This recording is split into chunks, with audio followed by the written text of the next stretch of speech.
Hello there, fellow NPCs. I'm Scythe, and today we're getting back into the house in Fata Morgana. Yes, we have finished the main game, but there is so much more to be explored.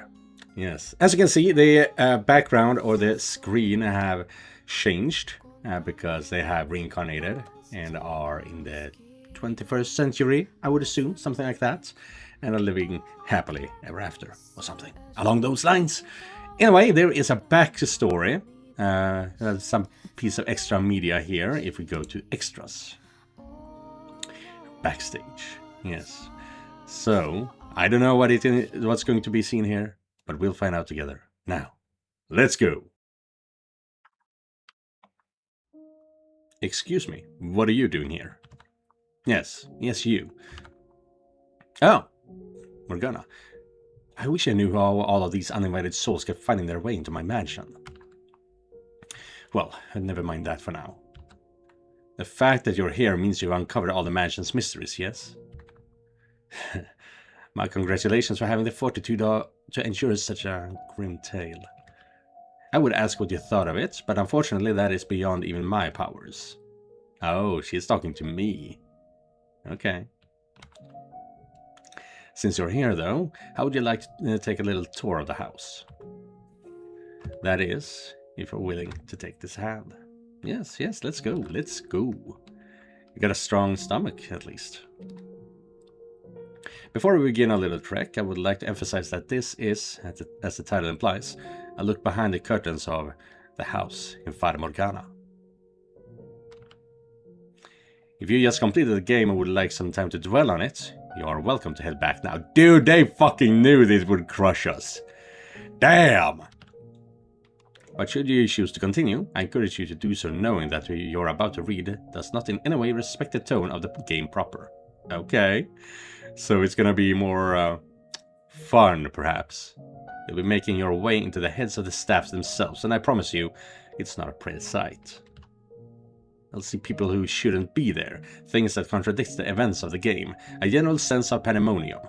You do best not to think much of any of it. That said, I would prefer not to have you guide around the house all by myself. Not because I have anything in particular against you, of course. I simply think it would be inappropriate for him to not accompany us. Yes, him. This story's protagonist. Let us be off then. You gonna see Michelle? Ah, I found another split end. Oh, he's cutting his hair. Look, this one's split into 3. I don't know why you're so excited about split ends. If my hair is such a mess, maybe I should just cut it all off. I'm not particularly attached to having long hair. I'm not sure how I feel about that idea. I quite enjoy playing with your hair myself. Says the woman who once called me a hair monster. I didn't actually mean that. I was just, a little overwhelmed at the time about how unexpectedly handsome you were, but I couldn't bring myself to say it. I hope you two sickening lovebirds spontaneously combust. Hey, what was that for? And be careful what you wish for, quite literally. We might actually go up in flames. How long have you been standing there, Morgana? As the true master of this house, I am everywhere at all times. Even in the bathrooms. Now, why would you choose to include that? Don't worry. When I was in her position, I closed my eyes and plugged my ears when you were doing your business.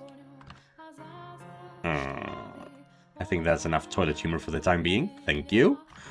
Especially in front of our guest. You're the one who brought it up.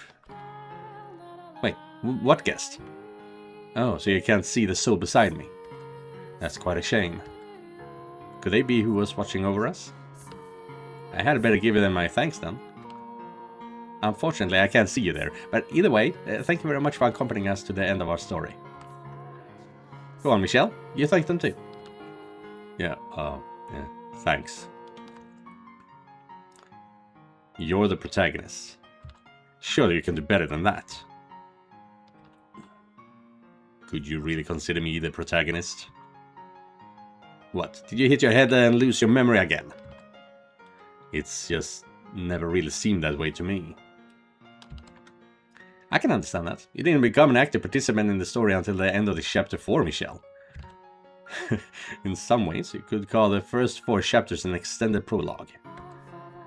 But once you reclaim yourself, you were most definitely playing the protagonist. Especially the final chapter. You had me swooning by the end. Yeah. Yeah, sure. Thanks. I'm going to bring Michelle with me. And only Michelle. Oh, what about me? Because with you around, he turns into a lovesick, airheaded dope. He's about as useful to me as a wet paper sack full of potatoes. Come on now, get moving. Are you sure I can't come with you? Absolutely not. You spoil him, in more ways than one. What are we going to do, though? What do you think, my dear? What any respectable behind-the-scenes extra would do, of course. We're going to visit each room in the mansion and faff about like a bunch of fools. Yeah. It's like in old Disney and Pixar movies when they would make up bloopers with the characters. That stuff was fun. It's kind of like that. That sounds a lot like spending 1,000 lines talking trash about Michelle to me. I seem to recall plenty of faffing about in the main game anyway. Why don't we do something we couldn't do there? Ah, I have just the thing. Here, they're cue cards. Oh my lord. Cue cards? They got the profiles of other miscellaneous notes from the creators about each of the characters. I thought they might come in handy. I can see them being useful, yes, but why exactly do we have those? Apparently it's the maid's job to give the star of the show his notes. Is that a fact? If I'm not mistaken, the maid had cue cards in the other extra as well. Was there another extra? What? Am I looking at the wrong game now? I'd rather pretend those miniaturized things were not actually us. What? Am I missing something? Give me a second. Yeah, no, so I just checked and I couldn't find anything. Anything in the main game. Maybe I'm an idiot and can't find it, but miniaturized things were not actually us. It sounds like something I should be reading before this, but as I said, I haven't downloaded any other of the games, and I don't know where to find it. So, yeah. Let me know if I'm doing this right or wrong. I can't help but feel the creators were screwing with us on some level. Actually, since we're here, maybe we should start with the 2 of you before we head out. I'll read your profile, Michelle. I doubt you want to do it yourself, would you? Hand over the cue cards. Alright, now let us begin. This pathetic long-haired man is, believe it or not, the protagonist of the house in Fata Morgana. See, I told you this is how it would go. You can't deny a lot of the readers probably didn't expect the creepy white-haired recluse to turn out to be the main character. According to this, 2 of the creators' goals for this game were to subvert readers' expectation and cast a new light on old information the farther you progress through the story. Yeah, they totally did. You 2 are probably the most obvious examples of that. Don't forget about yourself, Morgana. Even before the focal point of the game, my story, was revealed, there were examples of lines or events taking on new meanings as each of the first 3 chapters developed. Though perhaps there are some people whose interpretations did not change throughout the course of the tales. That is true. At first, Mel seemed like a fairly likable young man, but by the end of this chapter, he had revealed himself as a helplessly worthless child. The second chapter was pretty crazy too. When we found out about the ukulele, that was it. Jeez, the fact that no one knows his name is fucking hilarious. No, that's not how you pronounce his name. As I recall, it's eucalyptus. You already made that joke. Let it go, please. A creature doesn't need a name, just call him the Beast. And chapter 3 was something else too. My impression of Jacopo and Maria had completely turned around by the end. At the end of that chapter, you learn what kind of man he really was, which then ties into the revelations in the final chapter. Piles of human garbage, the 3 of them. But we'll go into more detail about them later. Right now, it's Michelle's turn. The core aspect of his characters are justice and righteousness. What? Why are you looking at me like I just told you the sky is purple? I, wasn't expecting something so flattering to come out of your mouth. Nor do I really think of myself that way. I'm hardly a paragon of virtue. That's true. And putting a knife to a woman's neck isn't very righteous. My sincerest apologies. You had your reasons, I know. But it was pretty terrifying at the time. I don't hold it against you, though. Anyway, while those are the core aspects of your character, they got buried over the course of the abuse and misfortune you suffered throughout the story. The circumstances in life forced you to repress yourself, and once you were free from those restrictions in the final chapter, you were able to act as the man you truly are, or something to that effect. I'd say it was Giselle's influence more than anything that got me through the final chapter.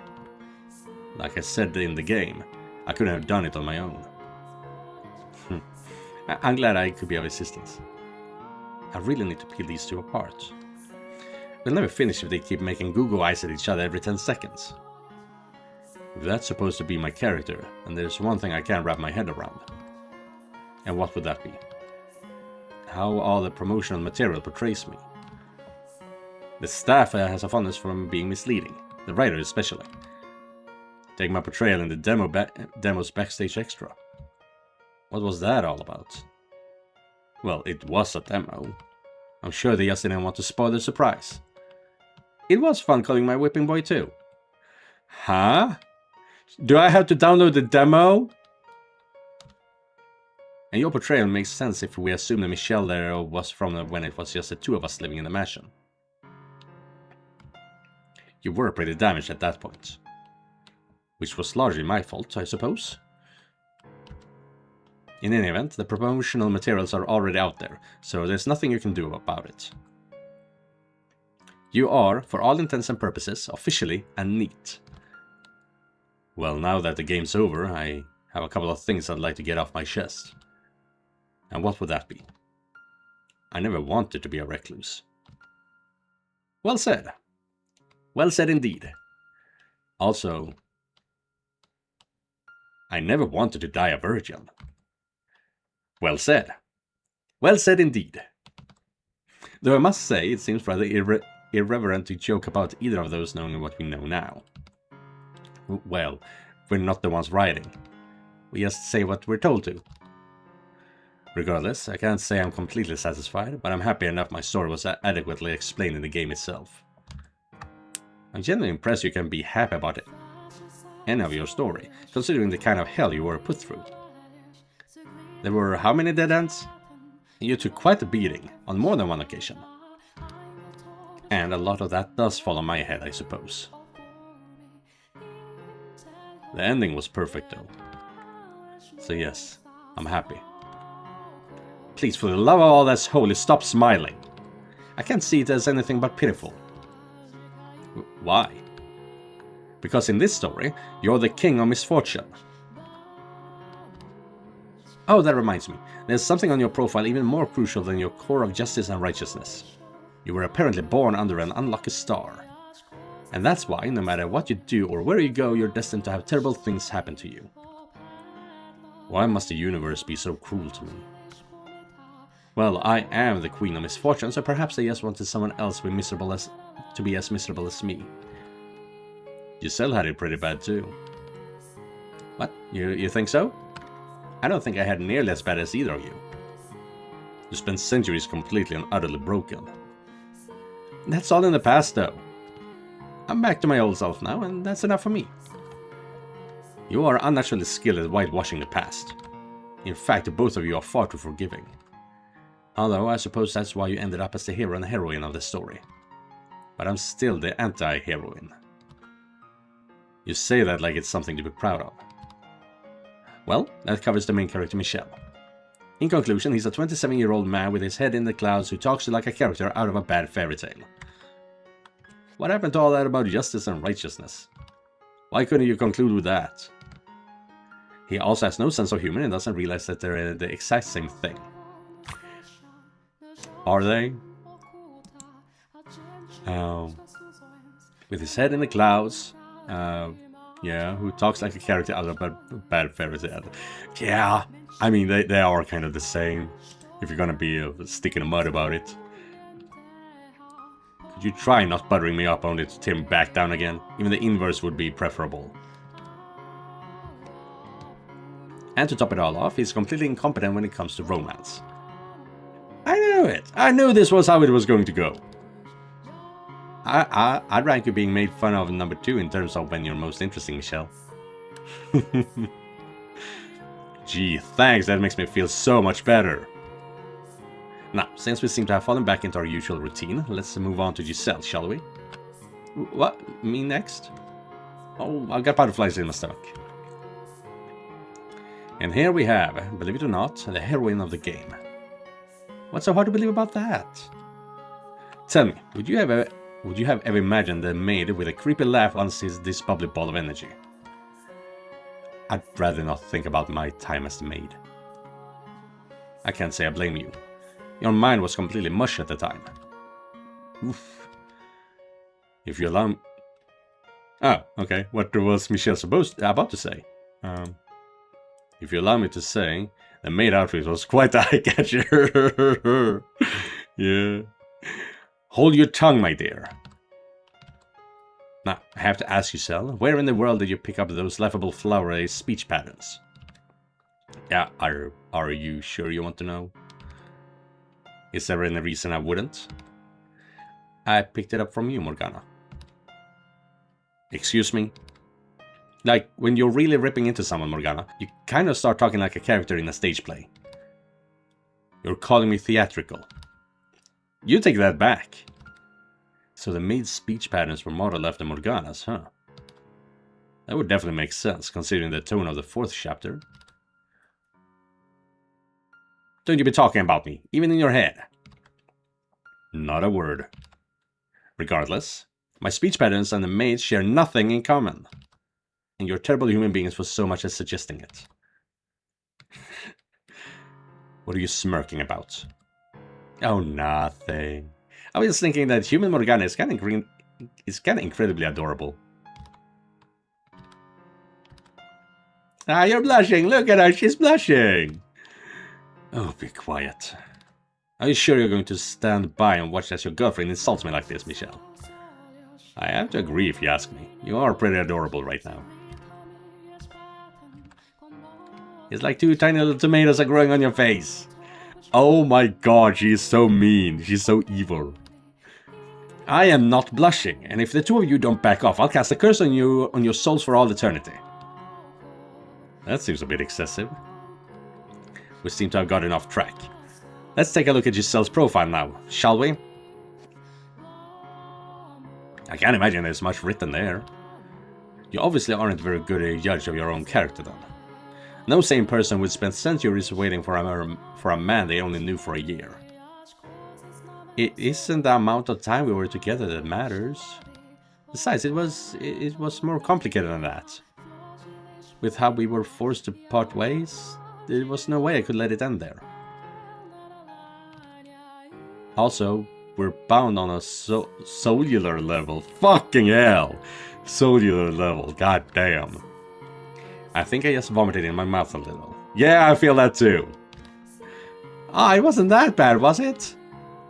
Moving on. So, as you can see, Giselle has her own fair share of baggage as well, but she is an optimistic woman, proactive about moving on. Hidden behind the maid was a fairly classic heroine character. Giselle and the maid came about because one day, the creators decided they really wanted to see a cheerful young woman turn into a broken husk of a human. Poor Giselle. Another thing they wanted to do with Giselle was start out with her as essentially the story's narrator, and then over the course of the game pull her out of that position and turn her into a real character. On a somewhat unrelated note, Giselle's portrayal, or the maid's I suppose, outside the game was possibly worse than mine. It was. I was practically evil in the demo's backstage scene. I'd estimate about 70% of the character the staff tried to play off as a maid was actually Morgana. You're making it sound like I'm evil now. That I will not stand for. You weren't evil, but you were definitely an antagonist for a good portion of the game. We've already established that the staff gets off on being intentionally misleading, so let's just assume that's what it was and move on. Before I forget, there's one other important note on Giselle's profile I still need to go over. Oh, and what would that be? She has the largest breasts of anyone in the game.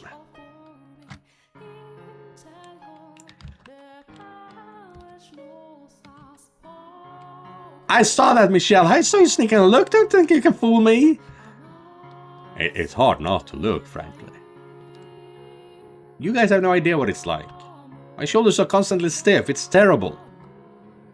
Hold on a second. Did it say on your profile that you prefer small boobs? Why is that a conversation topic? What? I never said that. And who do you think we're going to trust here? But enough of that. Oh, Giselle is so upset. That's Giselle and or the maid for you. She started out the game in seemingly full of secrets and possibly scheming something, and turned out to be the ideal wife material. Yeah. Ideal wife material? Well, I like the sound of that. Why does she get so much better treatment than me? The story is supposed to be, at least to some degree, about Michelle's growth, so without Giselle around, I imagine it would have ended failing it to that goal spectacularly. Most likely. The two of us kept each other going. Now, that's about sums up everything I have to say about you two, so we're going to go off for a little walk around the mansion. You stay here and keep yourself entertained, Giselle. I'd rather come with you. I'm staying too. No, you're coming. If you don't, I'll cast another curse on their 3 souls. Or do you want all of your hard work in the game to go to waste? You don't have to threaten me. Okay, fine, I'll be back shortly, Giselle. Have fun. I'll be here when you get back.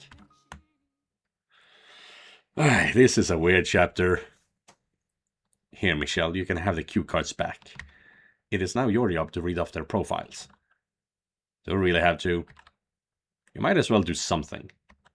What happened to the Michelle from the game's climax? Because right now you look like breathing is too much of an effort to bother with. I just don't think I'm the right person to be talking about other people's characters. You might have a point. If you don't have someone to keep you in check, you'll start defending anyone, no matter how heinous. You really ought to learn to call a sinner a sinner. Was she asleep for half the game? Anyway, it's your job. Understood? Well, whatever. Let's get going then, shall we? We'll start by visiting the 3 men who instigated my curse. And I think I'll let you, our guest, decide the order. Now, go on, take your pick. Go see Mel, Swordsman, or Jacopo. Well, it's a short one, so we can go with them in the order we feel like. But honestly, why wouldn't we go take them in order? Off we go then. To see the spineless little boy.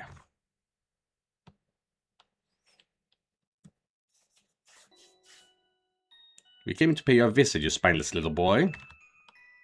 Hey, you show up out of nowhere and that's how you greet me?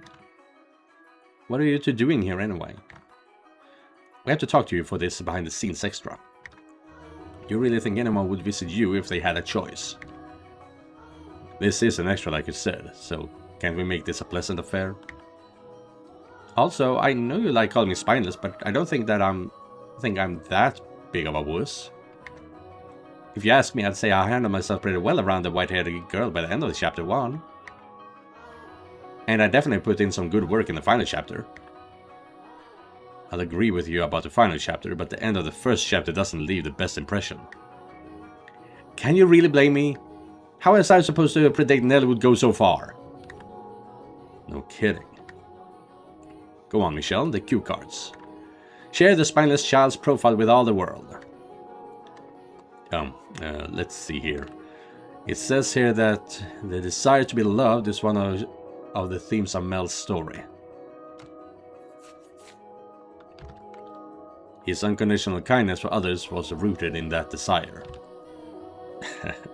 Could you be any more pitiful, my dear? I don't think that's a terribly unusual trait. Some people need that validation and love of others to make it through life. That's only human. See, I told you you'd start getting defensive. I don't see the point in being as harsh on him in the extra as I was in the main game.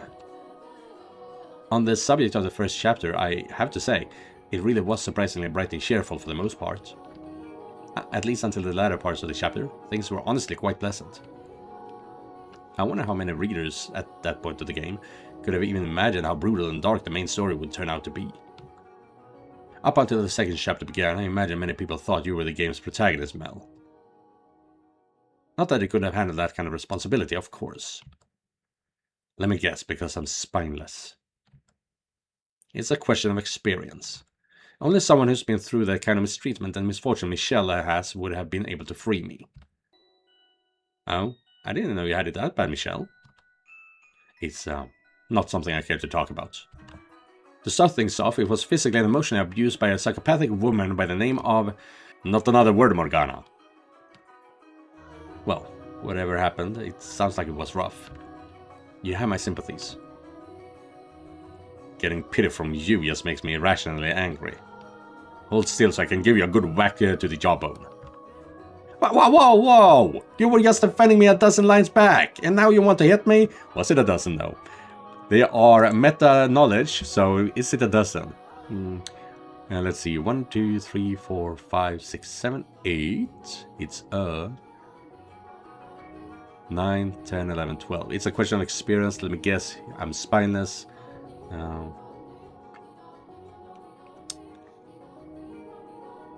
Yeah, a little bit further back. About 2 dozens, but still. A shog. As in Sweden, we have a shog, which means 20.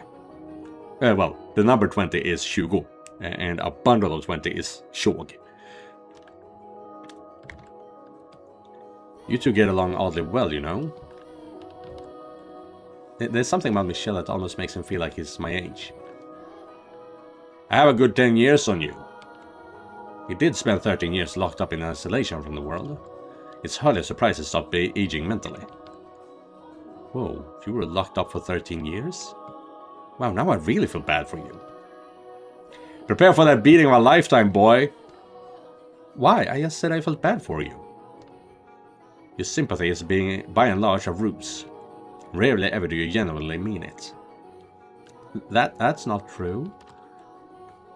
We've gotten off track. Mel is, on the surface, a friendly, kind-hearted young man, but he has a tendency to stumble and cower back when things get difficult, in part due to the lack of self-esteem mentioned earlier. And in the final chapter, he started off in a very difficult situation, so he was submissive and a constant source of pathetic complaining. Spineless and submissive. There's no hope for you, is there? I think he would make a fairly respectable young man if he could overcome that weakness. The end of the final chapter was, in part, a result of him reaching that point. See, when push comes to shove, I come through. Have you forgotten the part where you sold me out? Sorry about that. One's environment does also have a significant effect on their behavior. Well, that about covers what's on the cue card. I feel like I just spent the whole time getting railed on. Not that I can blame you, I guess, considering how I acted over the course of the game. In the end, you did manage to prove a good ally, though. Thanks. I'm glad I could be of assistance. If you're trying to end this on a pleasant note, I won't have it. Him being somewhat helpful in an alternate version of events that never actually occurred doesn't change the fact that he gave me up like the spineless wuss he is. Oh, give him a break, would you? The game's over. This could be a different game entirely, and I would still hold it against him. Though I suppose I could be a little less incessant about it. We do have a guest, after all. Now I think it's time we went to see someone else. What? You're leaving already? That's unfortunate. I was hoping we could maybe go for a walk out in the sun or have a picnic together or something. So you can weaken me, and then what you'll do with it to me. If you suggest a walk around the lake, I'll tie rocks to your feet and push you in. Farewell, Mel. Until our souls cross paths once more in the boundless sphere of fate. Yeah. Bye, Morgana. Michelle.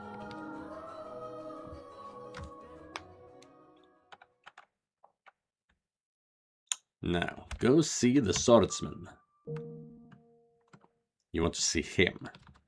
Well, whatever you'd like.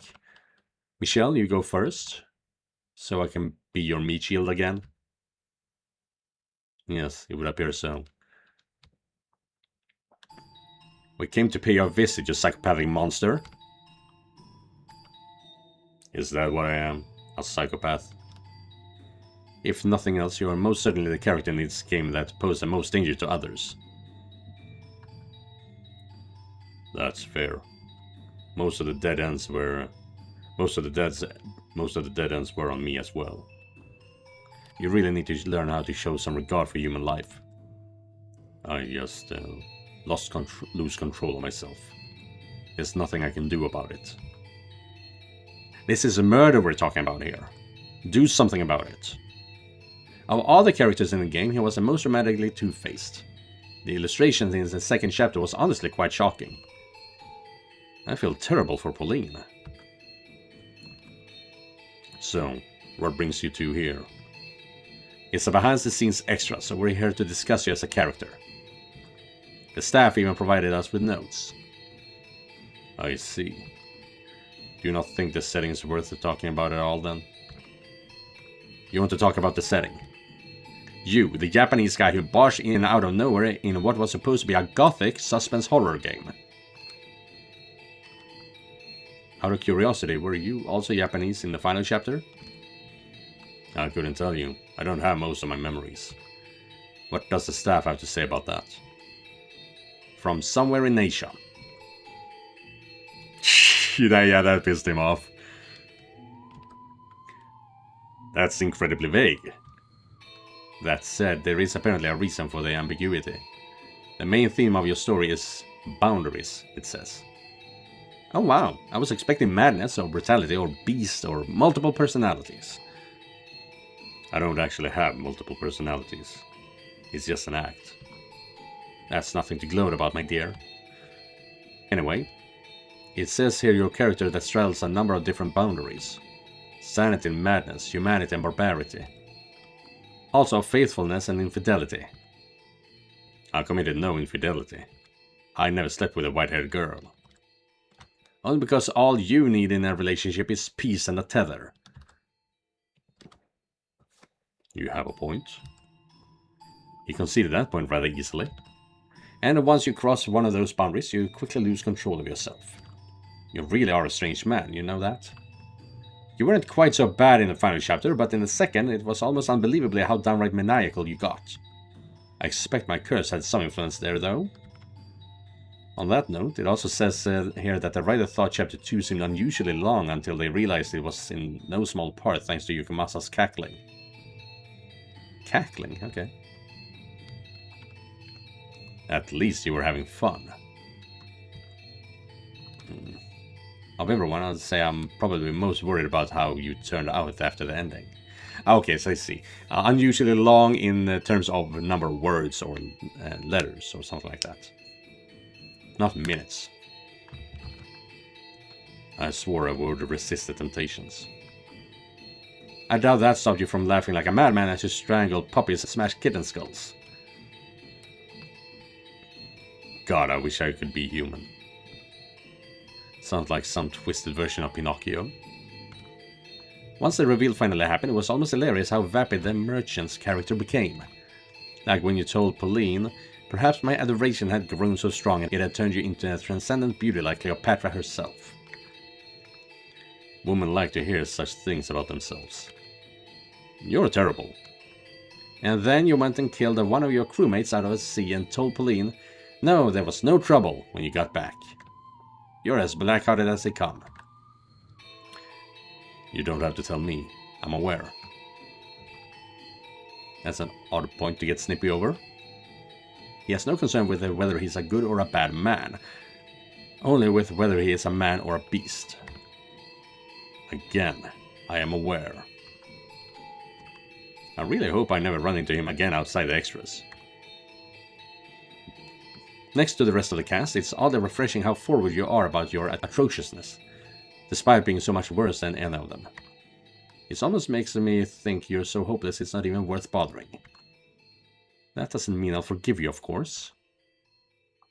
At least give Pauline a good life, please. That's not exactly reassuring. I will do what I can. For all you smile around Pauline, you're about as stone-faced as Michelle around everyone else. In fact, I'd say Michelle had you beat in the final chapter. We all know his smile's fake, though. Indeed, and it's only ever been for Pauline, no one else. Both in the second chapter and the final chapter. Maybe we should rename you the Masked Man. That makes him sound like a superhero. You do your best, my dear, and try to blend into society. Now, I think we spent more than enough time with the beast, so let's be off, shall we? You're leaving. Goodbye, Angel, and goodbye, Witch. How many times do I have to tell you I am not an angel? And for what it's worth, I'm not a witch any longer either. So I'm the only non-human left on the cast down. How unfortunate. Someone really needs to do something about him. There's nothing anyone can do about it, leave him be. Farewell, Yukimasa. Until our souls cross paths once more in the boundless sphere of fate. Farewell.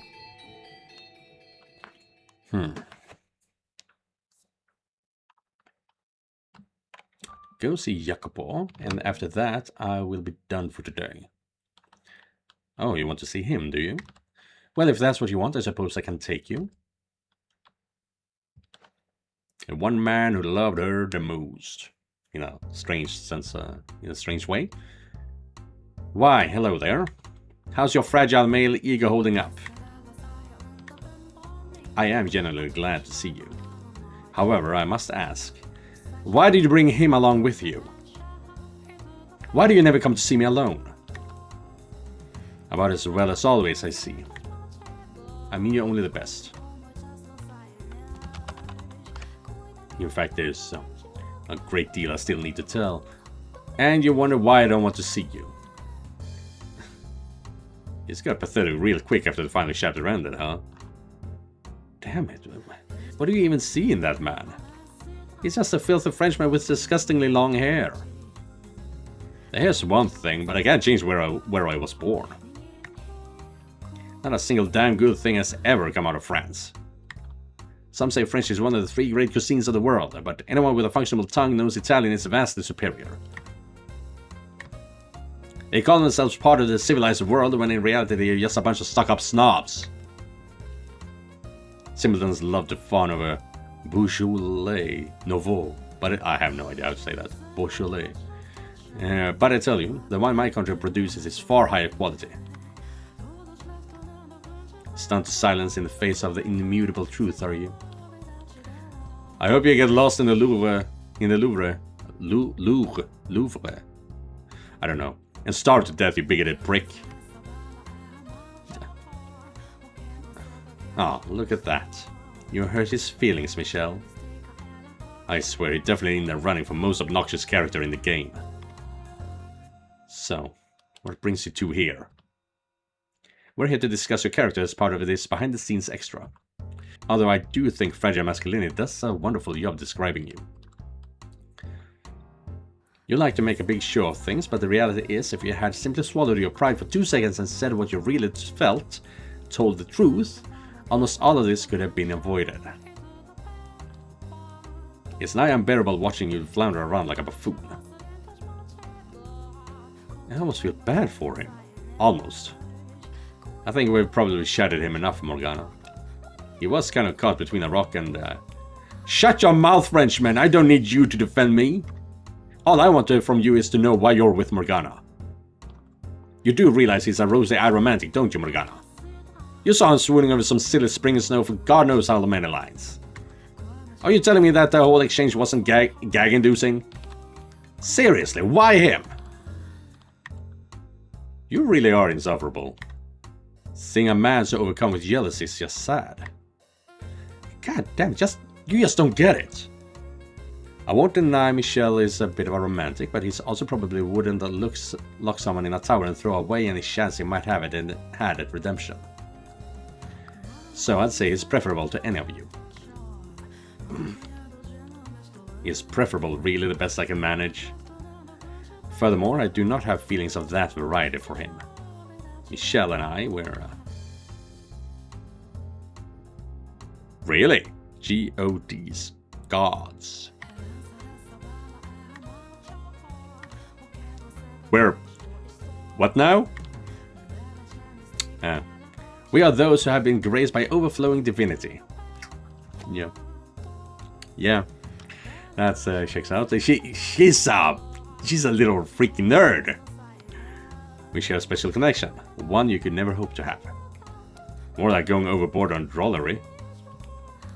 Okay, well, I've had my fun. Let's make our way to another room, shall we? Wait, hold up! What happened to discussing my character?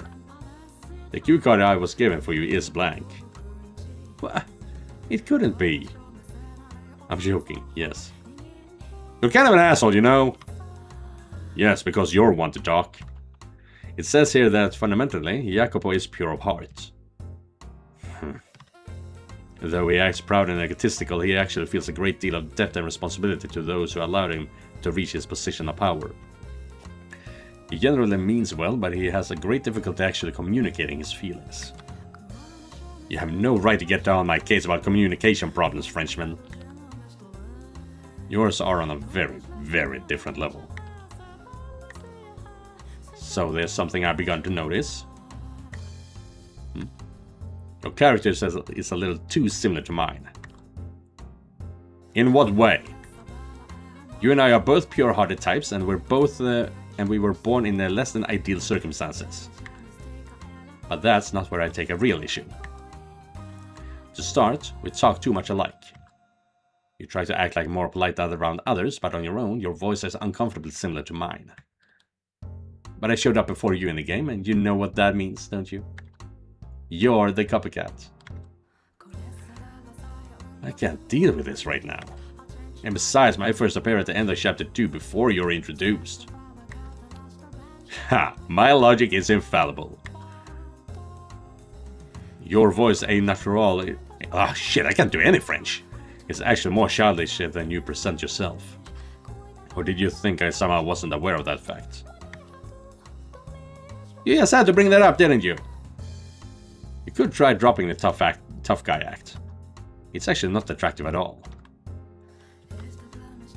Well, if you insist, I suppose I could. Let's go. Wait, I didn't even get the sentence in and you're leaving? May our souls never cross paths again in the boundless sphere of fate. Now let them, damn it! That was a bit fun. That was kind of fun, yeah. That covers the 3 perpetrators. Next, why don't we pay a visit to those who were close to them? About that, there's something I've been wondering. And what might that be? They weren't directly involved in anything that happened to you, yet they still seem to have been made guilty by association. Yeah, I was wondering about that too.